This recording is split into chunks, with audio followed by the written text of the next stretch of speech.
இப்போ மொழி, நீங்கெல்லாம் தன்மானமிக்க தமிழினம் எழுந்ததுன்னா இதெல்லாம் எவ்வளவு பெரிய அவமானம்னு பாருங்க. ஒரு இனம் தன் தாய்மொழியில் தன் இறைவனுக்கு முன்பு வழிபட முடியாதுங்கிற ஒரு நிலை, தன்னுடைய தாய்மொழியில் படிக்க முடியாது, வழக்காட முடியாதுங்கிற ஒரு நிலையை பெற்றிருந்தார். அந்த இனம் உலகில் மிக கீழான அடிமை இனம்னு பொருள். தாய்மொழியில உரையாடி கொள்ள முடியாது, தாய்மொழியில் தன்னுடைய கருத்தை பகிர்ந்து கொள்ள முடியாதுங்கிற நிலைக்கு வீழ்ந்துருச்சு அப்படின்னா ஒரு கேள்விதானே. இமய வரைக்கும் பரவி இருந்த இனக்கூட்டம் அது நாம சொன்னாலும் நீங்க பெருமைக்கு பேசுறீங்கன்னு சொல்லலாம். ஆனால் அம்பேத்கரே அரசியல் சாசனத்தை வகுத்து கொடுத்த அறிவாசானே பதிவு செய்யுது.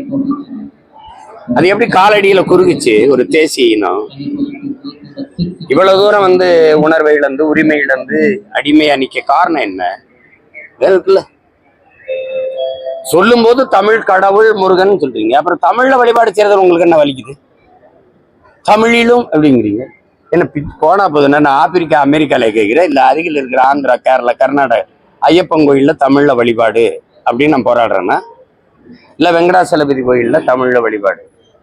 முதல்ல திருமால் யாருன்னு முடிவுக்கு வர மாட்டேங்கிற. திருமால் தமிழ் இதையா இல்ல வேறையா? சிவன் தமிழினம் மூதாதை தமிழினுடைய இறைவனா வேற யாருமா? சரி, 63 நாயன்கால பிறமொழியாளர்கள் யாராவது சொல்லுங்க.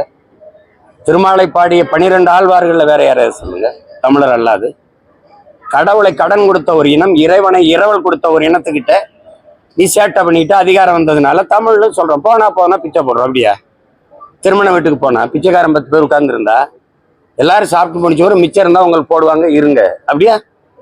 அப்படியாது. இது என் நிலம், இது என் இறை, என் மொழி, என் உரிமை. இதில் வழிபடணும்.